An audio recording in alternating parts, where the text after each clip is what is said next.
when you end up on the Clippers, being a guy who's from where you're from, playing in LA, obviously not for the Lakers, but playing for the Clippers, for sure. You guys had a very, very entertaining team. But was it like how much of the like extra shit did you have to deal with? All of it. Being home.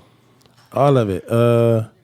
You know what? Like playing for the Clippers, like, and I never really talk about that shit because people always talk about Dunleavy or Donald Sterling. Right. You know what I mean? But just playing for the Clippers, like, my mission when I left Golden State was like, all right, I know the Clippers are the Clippers. Right. I'm coming back home to hopefully do what I did in Golden State. I told Golden State, give me 3 years, you know what I mean, with being in the playoffs. If we get the right people around, you know what I mean? Like, that's what I wanted to do. So coming here, it was like, yeah, if I can get the Clippers to the playoffs, if I can turn the Clippers around, then it'd be a whole different story. Right. You know what I mean? So it's historical at that point. It would have been historical.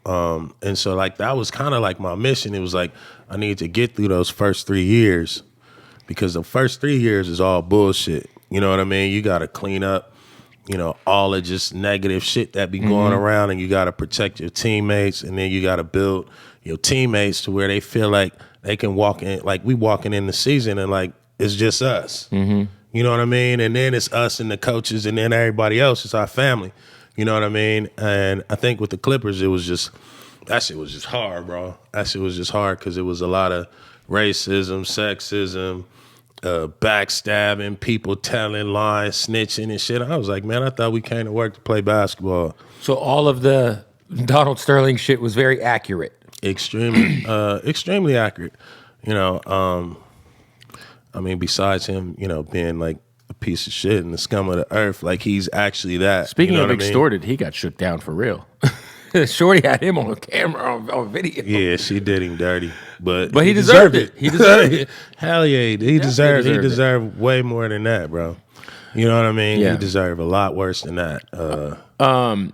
It's crazy because I went from having this genuine like love for the Warriors growing up as a kid. They were kind of like that fun team to always watch. Yeah. And then obviously the era of you, Michael Petras, Barnes, Jay Rich was such a dope era.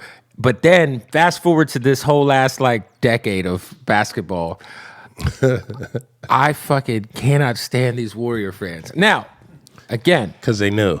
They're new. Yeah. Because listen, I lived in Tampa, Florida. I was doing radio in Tampa at the time when the Steph Curry and the LeBron and shit was happening. And I'm in Tampa, and all of a sudden, there's just this influx of hardcore Warriors fans in the middle of Florida. Amazing. And I'm like, where were y'all when Mitch Richmond was there and Chris Mullin and born? Yeah, and Baron Davis. And wasn't like, you know what I'm born. saying? But it's crazy because you have such like a place in Bay Area history, in Warrior history. What is it like for you to kind of, you like the Warriors are kind of like a forgotten franchise, and I feel like you helped kind of reestablish them on the map. But now they're like the franchise. Yep.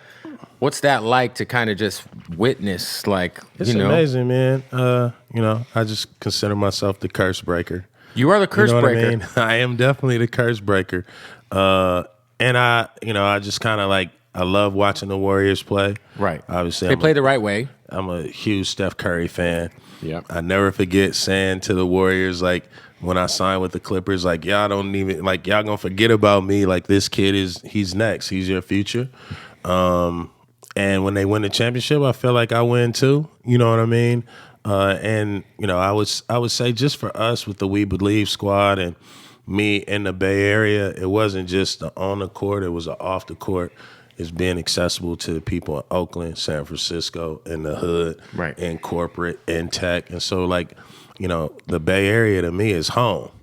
And that's hard to say being from for LA dude, yeah. You know what I mean? But it's like, I got real family, real people who take care of me, you know what I mean, in the Bay Area. And so, like, whether I'm in LA or the Bay, there's no difference, and there's definitely no hate, you know what I'm saying, in between anymore. So, you know, my goal was just, when I went to Golden State, was like, yo, like, we got to establish ourselves as somebody, you know what I mean? Like, we can't just be like the dead corpse, you know what I mean, of the Pacific Division. We got to have at least a style. So if we get beat, like motherfuckers is like, oh, good game. That Right, shit, right, you right. know what I mean? Like y'all got game. You guys made us work. Yeah, but when I got there, that shit was dead. It was it was just like a lot of dead energy, and dudes didn't even want to play basketball. So for me, it was like, how the fuck don't you want to play basketball? This is like how you relieve your stress, your mental health, all that shit. Like basketball was that, and so once we kind of like got to a point, I think the city was just like, hold on, like we got people who actually care. Yeah.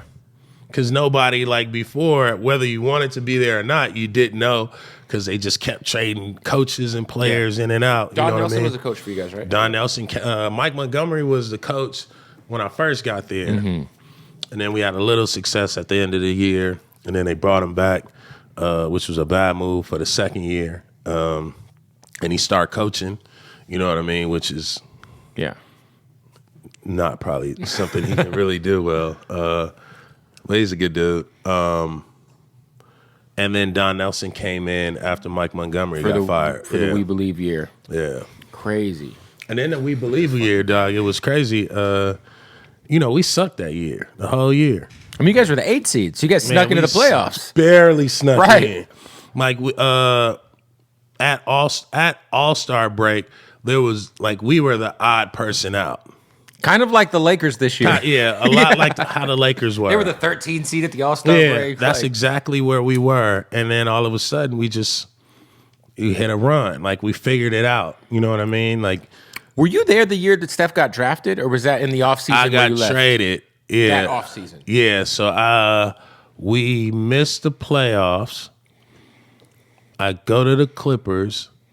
The Clippers have a bad year. The Warriors have a bad year. The Warriors draft Steph Curry. You with know, the 10th pick, I think.